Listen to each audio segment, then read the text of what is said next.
can't get any of you to engage in the conversation about evil, can I? No. Why? Because you're all scared of evil.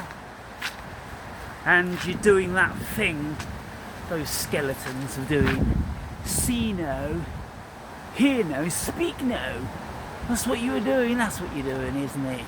You just don't want to accept it. Like the eminent psychologist, the best psychologist on the planet, Carl Jung. Like he said, the last thing in the world anybody wants to do is look at their shadow. Even though you've got so many profound instances of people making it absolutely plain that the human being is riddled with evil, they're in a denial. And I'm always saying, well, just put the fuckers on a desert island. Just get 100 of them.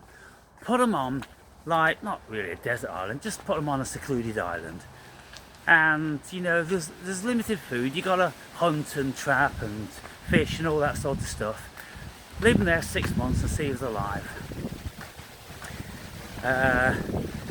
You know, in this day and age, it's all social media and, you know, they know they're being watched and this, that and the other. But, you know, back in the day, for those of you that are familiar with a bit of history, the mutiny on the Bounty with Fletcher Christian. Well, they mutinied Captain Blythe's ship, and they ended up in an island called Pitcairn Island, way in the middle of frickin' nowhere. And it was the sort of place, I think the next ship which actually came upon the island was about 17 years later. And they only found one remainder of the crew. And I think, I don't know, there's probably about 15 members of the crew who mutinied. One member, 17 years later. And, you know, if there were girls involved, then there'd be murder. And then when you've got young girls involved, well, you've got all that stuff going on, haven't you? And so there'd be murder again. And so that's why there was only one of them left, because evil ran through all of their hearts. And, you know, some people just have this fantasy about love being the pinnacle of the cosmos. Come on, people, come on. Well, fortunately, it's not that many people that really believe this, and they want to espouse it at every given opportunity because they've convinced themselves of that. But all we need to do is just open our eyes and just look at the world around us, and we can say, we can ask ourselves, well, yeah, where is this love then? I'm looking for all this love. And then these people go, oh, it's deep inside, oh, Jesus, yeah, or whatever. The fact of it is, the vast majority of humans on this planet just do not see it. And they just do not feel it. And there's been occasions, there's been quite a lot of occasions, when I have felt this ever-pervasive love, you know, in a moment of samadhi, or whilst partaking in DMT, or a very profound meditative state. We can feel that, but we also can feel very, very profound evil.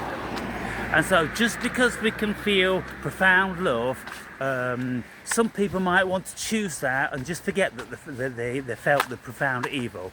I've felt both. I've experienced both on numerous occasions. And so I'm not discounting the other. Absolutely, most certainly I'm not, because it's every fucking bit as real. So we've got love on one hand and we've got evil on the other. And that's just how it is. And all this bullshit about it's all this, no it's not. It absolutely isn't. You can choose to fantasize about it all being love if you so choose. Well, lots of people tend to want to go the other way. And to be quite frank, there's vastly more people that go the other way than all into this love fantasy, because they just open their fucking eyes and they look around them and they go, I don't feel it, I don't see it, so it just must be a crock of shit. You can only feel love in very, very select circumstances. Now, at this moment in time, I'm caring for a beautiful little critter, and I can find the height of my humanism when I'm looking after an animal. And the reason why I can do that is because there isn't any ego which comes into it. I just couldn't do it with human beings unless they were exceedingly close to me. And I felt exceedingly strong about them. And to be quite frank, there's only going to be one person that I would ever do that for on this planet. But animals, they can come and go every fucking day and I'll do it for them. I just feel open. And they are not corrupt. They are beautiful animals without this corruption of the human being. I just don't like human corruption. I just don't think it's the be all and the end of the fucking cosmos. I think, to be quite frank, it's a mutation. And evolution has a long, long, long way to go before the evil, corrupt human being is ever going to be anything which represents and presents itself as being all love. And even if people want to get, oh yeah, the cosmos is love, and yeah, the human ego and human beings, and oh yeah, you can keep taking away everything. You can take away the human being, you can take away, whatever you fucking want to, and just be left with love if that's what you want. You can use this imagination just to take anything away, and then there's only love. Well, that's just a fantasy in your mind. Because as far as I'm concerned, I've looked high and fucking low across this world, and I've been in many, many different states of consciousness, and I found both really, really powerful. And so is yin and yang, people. Now, when we look at love and evil being the polar opposites, well, I mean, of course we have to have the polar opposites. We have to have the opposites, otherwise we can't have anything. And this is what fools don't get their head around. We absolutely cannot just have this silly love where everyone's gooey and everybody's nice and everybody's loving everybody, and I just don't even know what that means. I don't even fucking know what that means.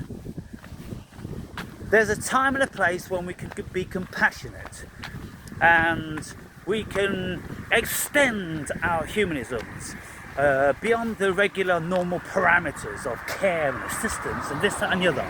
But it just isn't the fucking be all and the end, and it isn't the ultimate, because there's always going to be the rest of this shit that we have to contend with.